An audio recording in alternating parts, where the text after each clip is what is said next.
Radius of curvature जानते हैं क्या होता है? देखो भाई, कोई भी पार्टिकल जब मूव कर रहा है, स्ट्रेट लाइन में मूव कर रहा है, तब तो कुछ रेडियस का कोई चक्कर ही नहीं है। लेकिन किसी भी आर्बिट्रेरी पाथ पे चल रहा है, कोई भी रैंडम पाथ है जो स्ट्रेट लाइन नहीं है, तो हम बोलेंगे कि वो जो उसका छोटा सा पोर्शन ऑफ पाथ है, उसके पाथ का छोटा सा पोर्शन ले लेंगे। जैसे ये पार्टिकल मान लो किसी ऐसे रैंडम पाथ पे जा रहा था, हम बोलेंगे कि ये पार्टिकल जब यहां पे पहुंचा है, तो ये जो पाथ है इसका छोटा सा हिस्सा ले लो। ये जो छोटा सा हिस्सा, ये कर्व दिख रहा है आपको, तो हम कहेंगे कि ये जो हिस्सा है ये एक सर्कल का हिस्सा है। ये जो छोटा सा पार्ट है, जिस सर्कल का हिस्सा है, उस सर्कल की रेडियस को कहते हैं रेडियस ऑफ कर्वेचर। समझ में नहीं आया? फिर से बता देता हूं मैं कि एक पार्टिकल चल रहा है किसी भी रैंडम पाथ पे, उसके पाथ का छोटा सा पोर्शन ले लो। वो पोर्शन हम ये अज्यूम करते हैं कि किसी सर्कल का हिस्सा है। जिस सर्कल का हिस्सा है उसकी रेडियस को बोलते हैं रेडियस ऑफ कर्वेचर। सही है? मान लो आप गाड़ी में जा रहे हो, आपने लेफ्ट टर्न लिया, तो ऐसा तो नहीं है कि वहां पे ऐसे जाके एकदम से ऐसे मुड़ के गाड़ी चली जाएगी। क्या होगा? धीरे धीरे घूमेगी। तो जब गाड़ी घूम रही है तो हम ये मान लेते हैं कि वो किसी सर्कल का पार्ट है, और जिस सर्कल का पार्ट है उसकी रेडियस क्या होगी? Radius of curvature. अब इमेजिन करो आपको लेफ्ट टर्न लेना है, ऐसे भी कर सकते हो आप कि भाई यहां से जा रहे हो, काफी लंबा रास्ता ट्रेवल करके आपने लेफ्ट टर्न लिया है ना। और आप क्या कर सकते हो कि गाड़ी लेके जा रहे हो आपने काफी शार्प टर्न लिया और गाड़ी को कम डिस्टेंस के अंदर मोड़ दिया, है ना। तो बोलो, जब कम डिस्टेंस में मोड़ा है तो आपको ऐसा लगेगा शार्प टर्निंग हुई है, छोटे से सर्कल का रेडियस रहा होगा, यस और नो।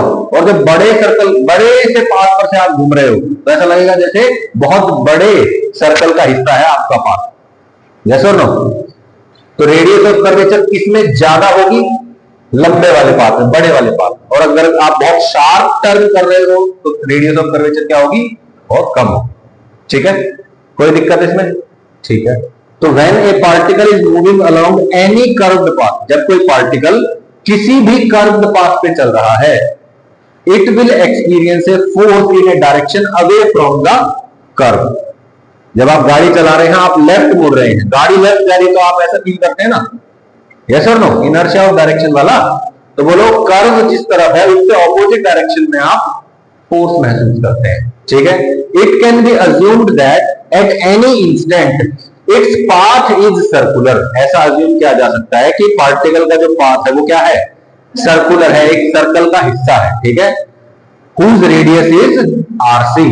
इसकी रेडियस क्या होती है? आरसी। तो radius RC is called radius of curvature.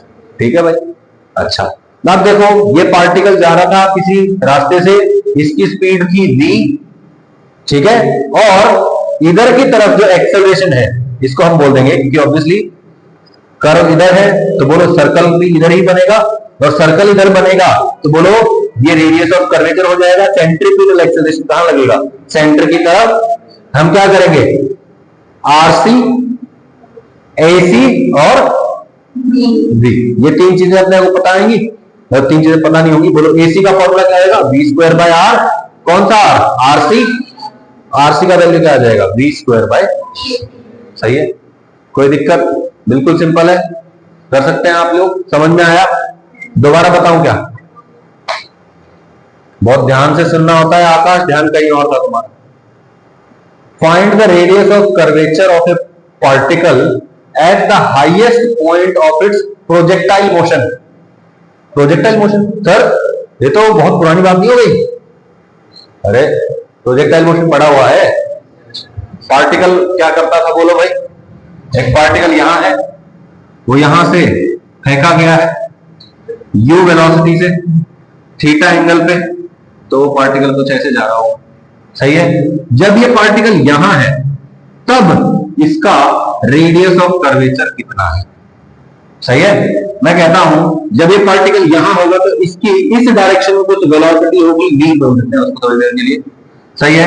इस वेलोसिटी के परपेंडिकुलर इधर एक एक्सेलरेशन हो रहा है, कौन? g, है ना। बोलो भाई, बोलो, वेलोसिटी के परपेंडिकुलर जो एक्सेलरेशन होता है वही तो क्या होता है? ac होता है। तो ac का वैल्यू पता चल गया। v, इधर वाला जो वेलोसिटी है वो क्या होगा? बोलो, पार्टिकल का इनिशियल वेलोसिटी इधर कितना है? u cos थीटा, और इधर वाला वेलोसिटी कितना है, u sin थीटा। तो बोलो ये पार्टिकल इधर जा रहा है और ऊपर भी जा रहा है, बोलो हाईएस्ट पॉइंट पे वर्टिकल कंपोनेंट जीरो हो गया और सिर्फ कौन सा बचा, horizontal component, that is ux या u cos थीटा। यस और नो, बोलो। अब आपको वेलोसिटी पता है, ये पता है, ये नहीं आ जाएगा, बोलो आरसी का फॉर्मूला क्या होता है, v स्क्वायर बाय ac, यानी कि u square cos square theta divide by g, this is the radius of curve. कोई दिक्कत भाई, मुश्किल है क्या? देखो क्वेश्चन देखने में बड़ा मुश्किल लगता है, लेकिन जब आप सॉल्व करेंगे तो बहुत आसान। सही है। बेसिकली एसी कहां से निकालेंगे आप, जो भी वेलोसिटी के परपेंडिकुलर एक्सेलरेशन होगा दैट इज एसी। सिंपल है, चले आगे। ठीक है, ओके, ये क्वेश्चन देखते हैं क्या है इस क्वेश्चन में।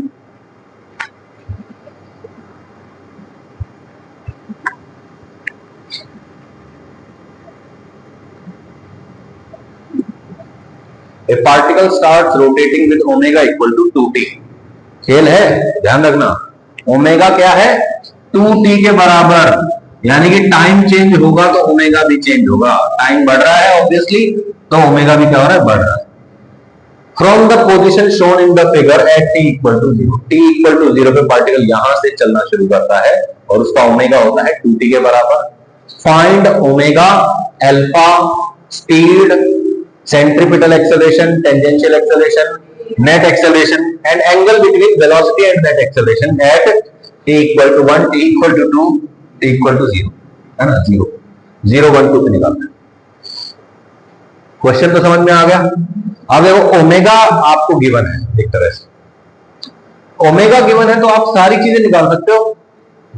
कैसे निकाल सकते हो, बोलो ओमेगा पता है, ओमेगा पता चल गया, बहुत बढ़िया हो गया। मैं कहता हूं ओमेगा को डिफरेंशिएट करके अल्फा पता चल जाएगा, आर अल्फा करके एटी पता चल जाएगा। यस और नो, आर ओमेगा करके स्पीड पता चल जाएगा। अरे अच्छा, फिर आप ओमेगा स्क्वायर आर वाला फॉर्मूला लगा सकते हो, है ना। क्या आ जाएगा आपके पास, एसी आ जाएगा।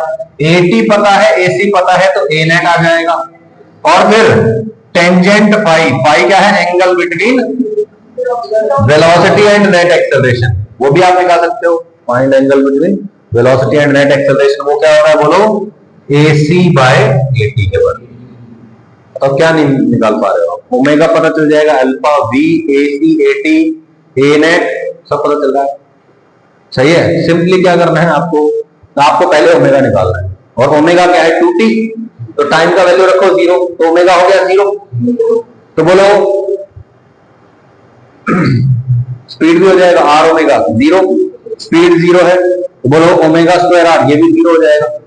आर अल्फा क्या होगा, ये कुछ होगा वैल्यू, बोलो कैसे निकालेंगे अल्फा को, इसका डिफरेंशिएशन करके उसका डिफरेंशिएशन करो, 2 आ गया, 2 आया तो अल्फा का वैल्यू है 2, 2 इंटू रेडियस का वैल्यू है 2, रेडियस 2 है ना, 2 इंटू 2, तो टेंजेंशियल एक्सेलरेशन आ जाएगा 4। टेंजेंशियल एक्सेलरेशन आ गया 4, सिंपल सी बात है, टेंजेंशियल एक्सेलरेशन आ गया 4, AC है 0, तो AT क्या होगा, ये 4, तो नेट एक्सेलरेशन क्या होगा 4। Angle between velocity and net acceleration, velocity just शुरू हुई है, एक्सेलरेशन सारा उधर ही है, तो एंगल बिटवीन है 0। सही है, कोई दिक्कत। अच्छा, फिर t इक्वल टू 1 रख दो, ओमेगा आ जाएगा, आर ओमेगा आ जाएगा, अल्फा का वैल्यू 2 ही रहेगा क्योंकि वो उसका डिफरेंशिएशन करके आता है, ये आ जाएगा, ये आ जाएगा, ये आ जाएगा।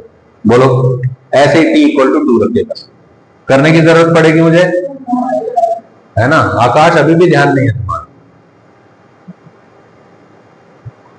एक्सप्रेशन से पता चलता है क्या करना है। इधर उधर देख रहा है, ये कमरे को एक बार देख ले अच्छे से, अगर बार बार देखने का मन कर रहा है।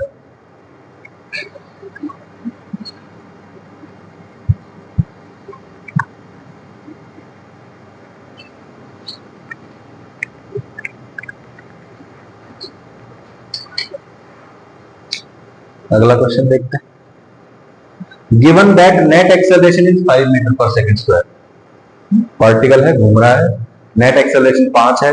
Find AC, AT, radius of circular path and alpha. अरे भाई देखो, नेट एक्सेलरेशन पता है 5, ये एंगल कितना है 37 है, 37 है, ऐसे लग रहा है। सही है, बोलो ये 5, तो ये 5 cos 37 डिग्री, ये कौन सा एक्सेलरेशन आ गया, 5 sin 37 करेंगे तो ये आ जाएगा, तो ये 5 इंटू 4/5 ये 4 आ जाएगा, और ये 5 इंटू 3/5 ये 3 आ जाएगा। आ गया भाई, एसी पता चल गया, एपी पता चल गया, नेट एक्सेलरेशन पता चल गया। Okay, radius of circular path, radius कैसे निकालेंगे, सोच के देखो। सॉरी,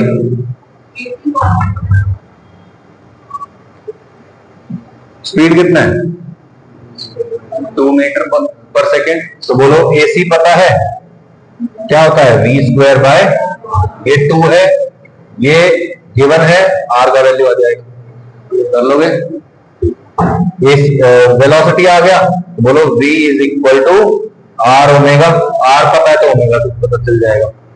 सही है, और क्या, टेंजेंशियल एक्सेलरेशन कितना है, 3, अल्फा निकालना है, at = r अल्फा, बोलो अल्फा निकालना है, r पता है, at पर, डन। मुश्किल है क्या, डायनामिक्स ऑफ सर्कुलर मोशन, ये नया खेल है।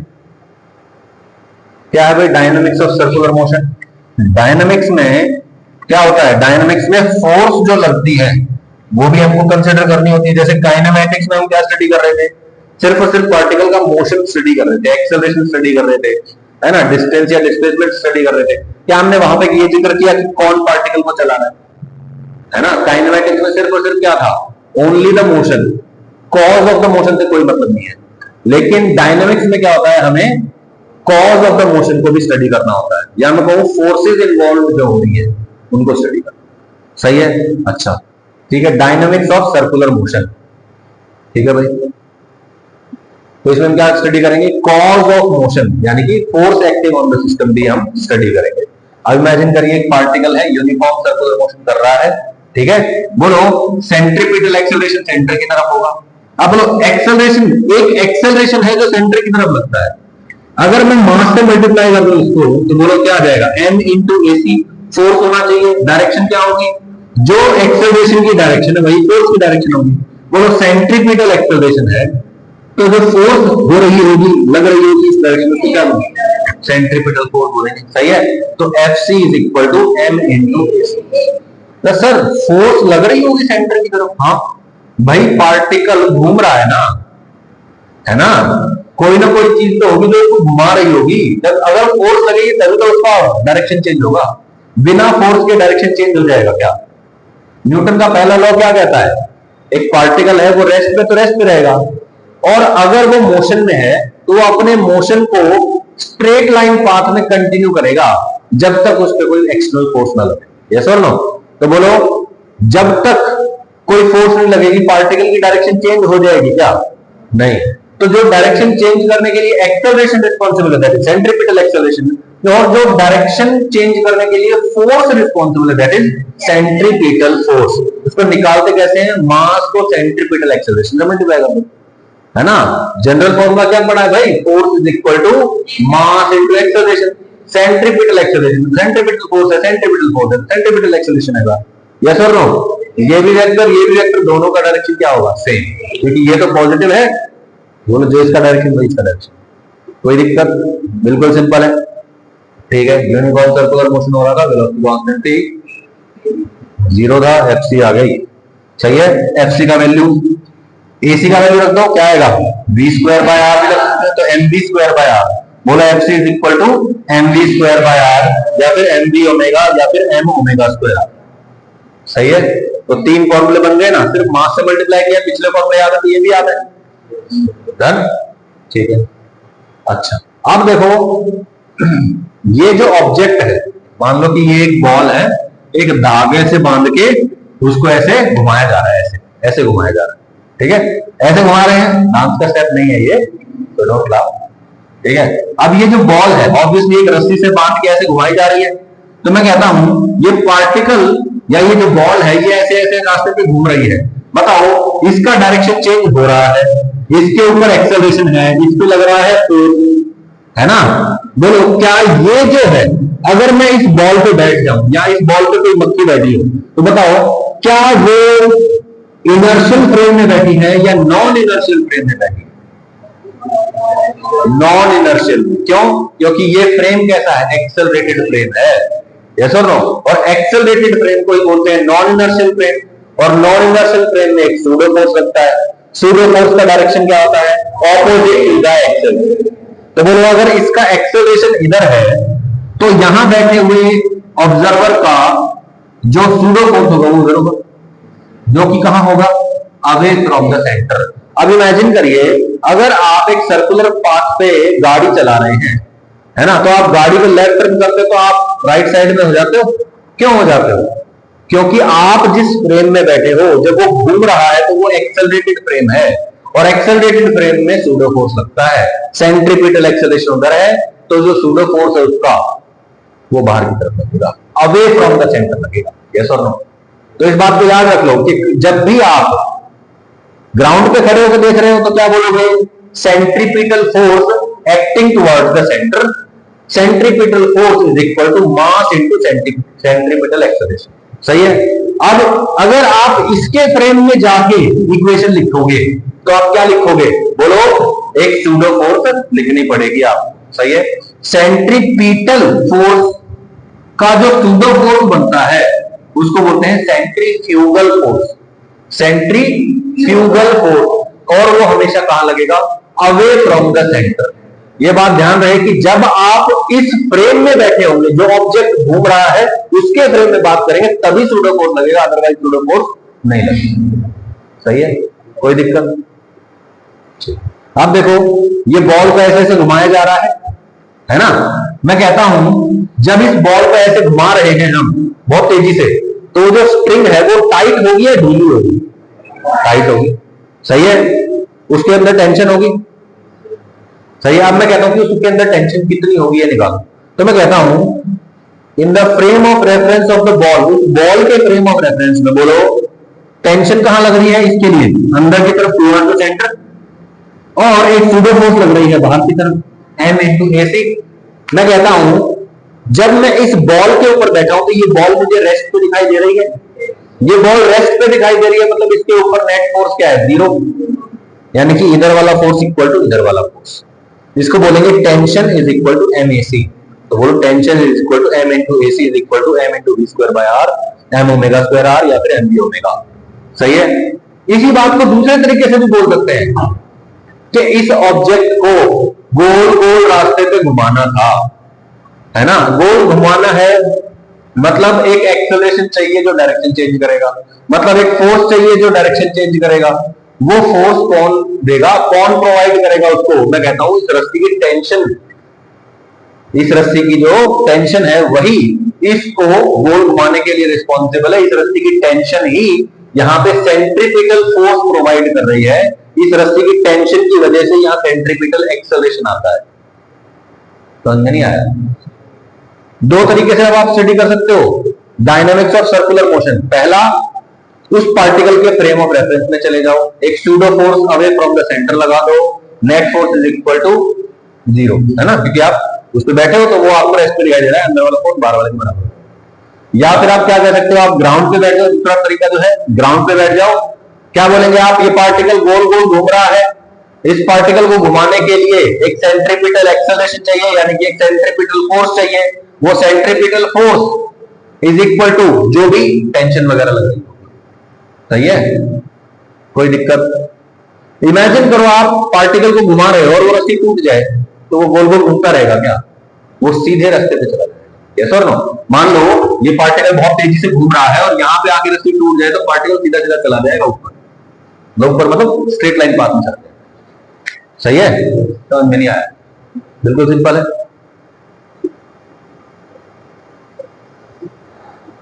अब यही बात अंग्रेजी में लिखी गई।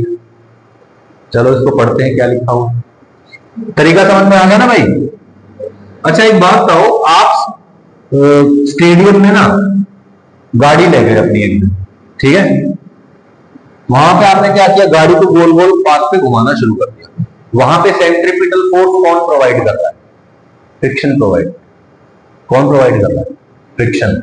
मान लो फ्रिक्शन नहीं होता, बिल्कुल स्मूथ सरफेस होता, आप गाड़ी चला रहे हो, आप गाड़ी को घुमाना चाहोगे, गाड़ी घूमेगी ही नहीं, गाड़ी सीधी सीधी चली जाएगी ना। तो वो गाड़ी घूम रही है बिकॉज देयर इज फ्रिक्शन। अगर फ्रिक्शन नहीं होगा तो वो गाड़ी नहीं घूमेगी सर्कुलर पाथ पे। यानी कि who is providing the centripetal force? Friction is providing the centripetal.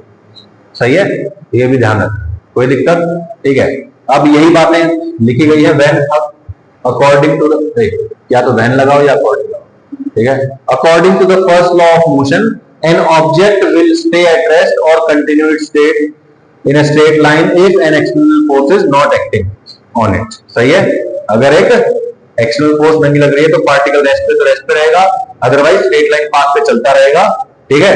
Hence for any object performing circular motion, कोई भी ऑब्जेक्ट अगर क्या कर रहा है, सर्कुलर मोशन कर रहा है, an external force is required, एक एक्सटर्नल फोर्स की जरूरत पड़ती है। ठीक है। Which will change the direction of the particle, जो पार्टिकल की डायरेक्शन को चेंज कर। ठीक है। This force is called centripetal force. इस फोर्स का नाम है centripetal force and the acceleration produced by this centripetal force is known as the centripetal acceleration. सही है। सेंट्रीपिटल फोर्स की वजह से जो सेंटर की तरफ लग रहा है acceleration, that is centripetal acceleration. सही है। The centripetal force and AC will always act towards the centre of the circle. Circle के सेंटर की तरफ लगेंगे ये, वेलोसिटी के परपेंडिकुलर, है ना। वेलोसिटी का है सर्कमफ्रेंस के अलोंग, उसके परपेंडिकुलर कौन होता है? रेडियस। तो obviously centripetal force and centripetal acceleration will always act towards the centre of the circle. ठीक है। If the particle is changing its speed, अगर पार्टिकल जो है वो अपनी स्पीड को चेंज कर रहा है, then a force is required in the tangential direction। सही है भाई? क्या भाई? अगर पार्टिकल क्या कर रहा है, स्पीड चेंज कर रहा है, स्पीड चेंज कर रहा है, स्पीड चेंज मतलब नॉन यूनिफॉर्म सर्कुलर मोशन, मतलब कौन सा एक्सेलरेशन आएगा? Tangential acceleration. सही है। is changing its speed then a force is required in the tangential direction।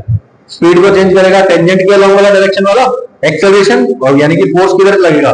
Tangent के अलोंग ही लगेगा। This tangential force is denoted by Ft। The net force is the vector sum of Fc and Ft। सही है। Centripetal force और centripetal acceleration मिला के जो force बनता है दैट इज नेट फोर्स। सही है। Net force under root Fc square plus Ft square. Fc क्या था? mv स्क्वायर बाय r का स्क्वायर प्लस r अल्फा का स्क्वायर। सही है। और इस पूरे का रूट बन जाएगा। बोलो m और m, बोलो m स्क्वायर बनेगा फिर m बाहर निकल जाएगा, तो बोले क्या आएगा? Net force is equal to mass into net acceleration. यही तो है, यही फॉर्मूला आना भी चाहिए। Net force is equal to mass into net acceleration ही आना चाहिए। कोई दिक्कत? बिल्कुल सिंपल है भाई। ठीक है। तो बोलो जब पार्टिकल स्पीड चेंज कर रहा है तो at इधर है तो ऑब्वियसली ft भी इधर ही लग रहा होगा। सही है। कोई दिक्कत? और ft क्या होगा? बोलो ft is equal to m into at। at क्या होता है? rl। कोई दिक्कत? बैंकिंग ऑफ रोड्स, रोड का कहां जिक्र आ गया, पर बाहर वाला तो बनेगा। आप फिर रोड का जिक्र कर रहे हो, धूल धूल कर रखा है सब कुछ, है ना। क्या इंडिया है भाई, इंडिया में थोड़ा स्लो ही होता है। जब तक ऊपर से कोई आ जाए ना इंस्पेक्शन के लिए, या ऊपर से कोई सीरियसली ऑर्डर ना दे दे, तब तक काम नहीं होता। मैं तुम्हें बताता हूँ, when I was in college Faridabad, तो फरीदाबाद वाली जो मेट्रो वाली लाइन है ना, वो इनॉग्रेट हुई थी उस साल। जैसे स्टार्टिंग में क्या होता था कि जो भी उधर फरीदाबाद के लोग थे, वो जो दिल्ली मथुरा जो हाईवे है उस पर जनरली ऑटो और टैक्सी और गाड़ियां ये चलती थी। फिर उसी रोड के बिल्कुल साथ साथ, बिल्कुल सीधी दिशा में मेट्रो आ गई। अब जो मेट्रो है वो इनॉग्रेट हुई थी by our dear prime minister Narendra Modi ji. अब यूं था कि भाई मोदी जी आने वाले, मोदी जी आ रहे हैं तो भाई ऑब्वियसली मेट्रो में ट्रेवल भी करेंगे। वो भाई सिर्फ ये नहीं कि फीता काट के चले गए, लोगों से भी मिलेंगे। वो मेट्रो बैठ गई। अब ये पता चल गया पहले ही। मैं ये कह रहा हूं इतनी स्पीड से सड़क बनने मैंने कभी देखी नहीं थी। बिल्कुल टूटी फूटी सड़क थी, और जो उस टाइम पे मतलब जो लास्ट मेट्रो स्टेशन जहां तक एक्चुअली मेट्रो आती थी, उसके आगे भी बननी थी, लेकिन आखिर के 2 मेट्रो स्टेशन बने हुए थे। हमारे कॉलेज के बिल्कुल साथ वाला जो मेट्रो स्टेशन था, वहां तक मेट्रो थी। उसके जो मान लो कि लगभग 200-300 मीटर आगे तक रोड जो बनी है ना, जिस स्पीड से, मान लो 15 मिनट में बना दी। 15 मिनट में एकदम से इतना वो, एक तो वो तारकोल बिछाने वाले, ठीक है, और उसके ऊपर से वो रोलर है ना, इतने सारे आ गए एकदम से, बिछाते जा रहे हैं, बिछाते जा रहे हैं, रोलर चलते ही जा रहे हैं, चलते जा रहे हैं, एक आगे जा रहा है, एक पीछे जा रहा है। मैं कहा भाई क्या हो रहा है ये। मैं तो कॉलेज से बाहर जूस पीने गया था, मैं यार मैं देखूंगा यार क्या मेजर प्रोजेक्ट आ गया भाई एकदम से। जाके इसका परसों वो है इनॉग्रेशन, मोदी जी आने वाले। अच्छा, कमाल की बात यह कि कॉल मतलब जो मेट्रो स्टेशन था उससे 200-300 मीटर आगे तक ही बना, बस उसके आगे वैसे ही पड़ा रहा। अगले 3 साल तक तो ऐसे ही पड़ा रहा। बहुत जबरदस्त स्पीड से काम होते देखा। ऐसा नहीं है कि काम हो नहीं सकता इंडिया में, हो सकता है, होता नहीं। अभी पीछे एक वीडियो वायरल हो रहा था, उसमें ये है ना, एक अच्छा खासी सड़क थी, वीडियो में दिखा रखा कि भाई बिल्कुल प्लेन सड़क, बिल्कुल मस्त एकदम, जैसा आपने ये अभी नया नया बना है ना इधर वाला पोर्शन, बिल्कुल ऐसे, बिल्कुल एकदम मस्त चिकनी सड़क, उसके ऊपर जेसीबी लगी हुई उसको खोदने में। और ये नहीं कि कोई गड्ढा खोद रही है, सिर्फ ऊपर वाली जो लेयर है ना उसको कुरसती जा रही है ऐसे, जेसीबी के पंजे के निशान भी बने। एक वीडियो बनाते हुए बाइक पे जा रहा है कि देखो भाई ये रोड बन गया था और बहुत अच्छी कंडीशन में ये रोड है, और इसको देखो जानबूझ के तोड़ा जा रहा है ताकि दोबारा से कॉन्ट्रैक्टर को पैसे मिल जाएं कि देखो इस रोड को रिपेयर करना है तो कॉन्ट्रैक्टर को पैसे चाहिए, कॉन्ट्रैक्ट इतने का बनेगा, इतने पैसे आएंगे, इतना है। लेकिन उसके बाद भी बिल्कुल पतली सी लेयर बनाई जाएगी बिल्कुल ऊपर।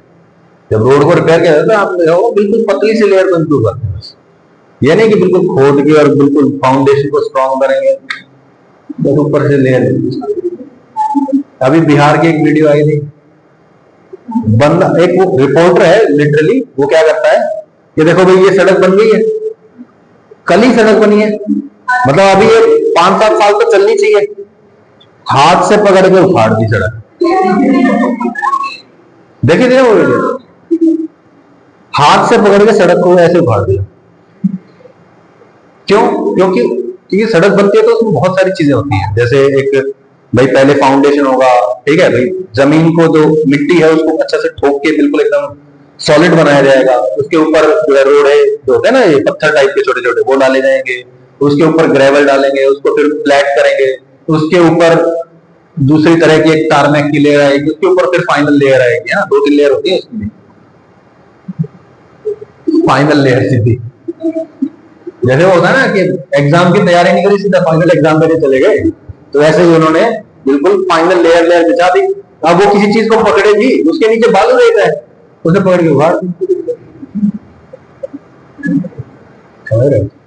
एक कौन सी सिटी की बात है, नागपुर की बात है शायद, नागपुर है कौन सी, 1970 के टाइम पे एक कॉन्ट्रैक्ट दिया गया कि जो ये इतना इतना बड़ा सेक्शन जो है ना ये सड़क का, ये आपको बनाना है, ठीक है। उसका कॉन्ट्रैक्ट था, वो कोई पारसी ब्रदर्स थे, उनको मिला। उन्होंने कहा कि भाई ठीक है ये सड़क है हम बना देंगे, कोई दिक्कत नहीं, इतना कॉन्ट्रैक्ट का पैसा होगा, उनको मिल गया भाई पैसा।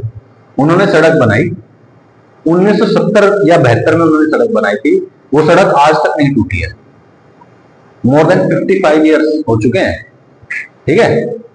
उन्होंने भी ये जब काम पूरा हो गया था तो उन्होंने लिखित में एक लेटर दिया था कि जी हमने जिस तरीके से सड़क बनानी चाहिए, बिल्कुल पूरी टेक्नोलॉजी का हर एक चीज का हमने ध्यान रखा है कि भाई पानी जैसे बारिश होती है तो पानी खड़ा हो जाता है कई बार सड़क पर, कि हमने ध्यान रखा है कि पानी की निकासी हो जाए, भाई नीचे से फाउंडेशन स्ट्रॉन्ग होना चाहिए, बिल्कुल हमने बिल्कुल परफेक्ट काम किया है। और ये सड़क जो है अगले 20 साल तक बिल्कुल नहीं टूटनी चाहिए। वो सड़क 50 साल हो गए नहीं टूटी है। कमाल की बात यह है कि उन कॉन्ट्रैक्टर्स को कभी दोबारा सड़क बनाने का कॉन्ट्रैक्ट नहीं मिला है, उनको दोबारा सड़क बनाने का कॉन्ट्रैक्ट, भाई अच्छा काम किया तो दोबारा कॉन्ट्रैक्ट मिलना चाहिए ना, नहीं मिला है। क्यों नहीं मिला? क्योंकि उन्होंने एक्चुअली काम किया, उन्होंने किसी कॉर्पोरेशन को पैसा नहीं दिया होगा भाई। अब उन्होंने किसी सरकारी बाबू को पैसा दिया होता तो उनको दोबारा मिल जाता कंटेंट, उन्होंने नहीं दिया। तो अच्छे काम की कदर सिर्फ प्राइवेट सेक्टर में होती है, सरकारी में नहीं। आजकल देखो, अब ये कहते हैं कि देश में इतना करप्शन है ना, फलाने आईएएस ऐसे कर रहे हैं, आईपीएस ऐसे कर रहे हैं, करप्शन का कोई, अरे जो प्रेस्टिजियस गवर्नमेंट जॉब्स हैं उनको पाने का जो मोटिवेशन है वो क्या है? रिश्वत की मोटिवेशन है। जिस देश में मोटिवेशन ही रिश्वत है कि चलो पढ़ लेते हैं ताकि हम एक दिन आगे चल के सरकारी बाबू बने और रिश्वत ले सकें, जब मोटिवेशन ही है तो देश कहां जाएगा? देश आगे जाएगा? कोई बात नहीं। लेकिन आप लोग ऐसा होता है, अब डॉक्टर है फॉर एग्जाम्पल, मैं आप लोगों को नहीं कह रहा हूं, कहीं कोई नीट एस्पिरेंट मेरे पे चाकू से हमला कर देता है, बात। डॉक्टर्स क्या करते हैं? डॉक्टर्स आजकल बहुत ज्यादा पैसा डॉक्टर वैसे भी बहुत पैसा कमाते हैं, अच्छा खासा। आप यहाँ पे जो जाखड़ हॉस्पिटल है दिल्ली में, उसका टर्नओवर देख लो, करोड़ों में टर्नओवर है भाई साल का, करोड़ों में। लेकिन जिनका अरबों में टर्नओवर है ना, वो खरबों में टर्नओवर करना चाहते हैं, उनके मन में शांति नहीं, ईमानदारी से कोई। मैं आपको एग्जांपल देता हूं। For some time I job कर रहा था, एक बिल्डिंग थी, उसमें फ्लैट्स थे हमारे, तो उसमें लोअर फ्लोर पे, तो एक सेकंड वीडियो चल रही है।